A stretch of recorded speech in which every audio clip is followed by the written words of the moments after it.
Hello everyone, good morning. So I just want to talk a little bit about the eclipse. This is a short video.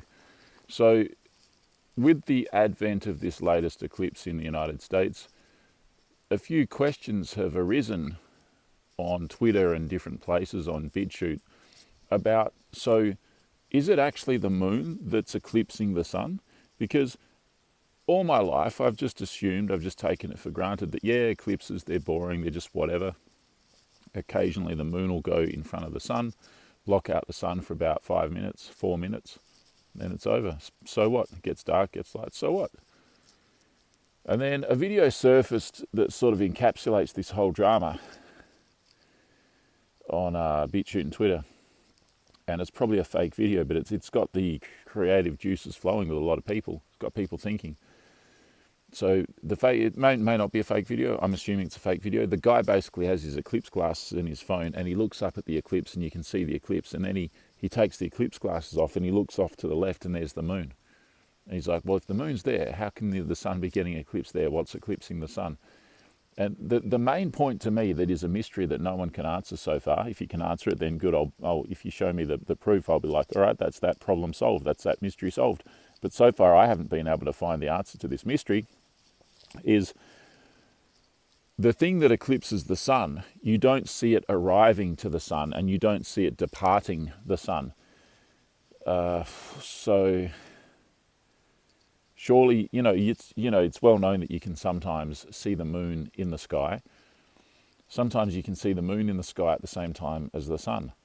But when an eclipse is happening, not by the naked eye and not by video cameras, can the moon be seen. The problem here that I'm saying here is that never once on any footage or any other way have I seen the moon during an eclipse. I've never seen the moon during an eclipse. I've seen something eclipse the sun, but I've never seen the moon. I've never seen the identifiable moon during an eclipse.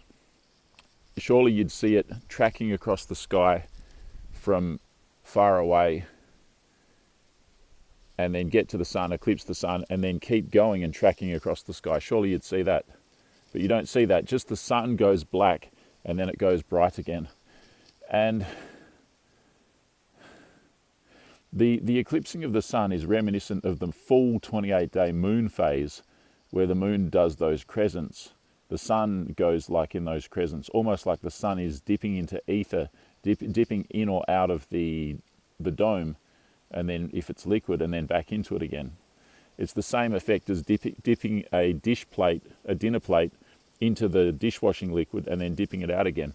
You get that crescent shape as it submerges in the water, and then you pull it out and it becomes full again. It's that same kind of thing that the sun is doing as what the moon always does, but the sun does it in 4 minutes, whereas the moon does it in 28 days. Something is eclipsing the sun, and the place on the ground where the sun, where the shadow goes, is not the whole earth, apparently. Apparently it's just like a couple of 100 kilometers across in diameter or something. But there's another problem with that, like the area that was getting eclipsed wasn't large enough. Like they say that there's a rule, there's a law of physics or nature, that the shadow of an object can never be smaller than the object itself. And the moon is, if it's true what they say about the size of the moon, it's a fucking huge object. And the shadow of the moon would be like, half the United States or something, because that's how big the moon kind of is, But the shadow was only like, just like a quarter of one state at a time sort of thing, like a very small shadow. So why is the shadow so small when the moon is so big? So there's actually a lot of questions about this, and it also ties into the flat earth, globe earth debate. So then you've got the predictive programming songs. You've got David Bowie with his last song when he died at the age of 69. The last song that he released a few days before or after he died was called Dark Star. And then there's the concept of the black sun. That, in Aryan mythology and stuff, there's the order of the black sun, and there's the black sun, and there's this concept of a black sun. It's very bizarre, isn't it? In Freemason sketches on the internet, they show how the Freemasons see the world as a kind of a donut with a big hole in it, and above the hole is the pole star, and around that goes the sun and the moon, and in the big hole you've got a black sun that radiates its goodness out of the hole, and the black sun radiates upwards. So that's pretty weird. So there's this concept of the black sun, and the closest in reality that we can empirically observe a black sun is the eclipse of the sun, isn't it? So it's a very mysterious thing, an eclipse.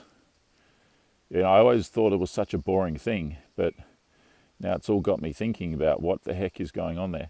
For me, the biggest smoking gun of a mystery here that needs to be solved is that so far I've never seen footage of the moon arriving at the sun, arcing across the sky towards it, and I've never seen the moon departing. And you might say, well, you can't see it with the human eye because it's too bright or whatever. Well, surely, surely from, as it's 100 kilometers away from the sun sort of thing, we're looking over there, surely we should be able to see the moon going towards the sun, even faintly.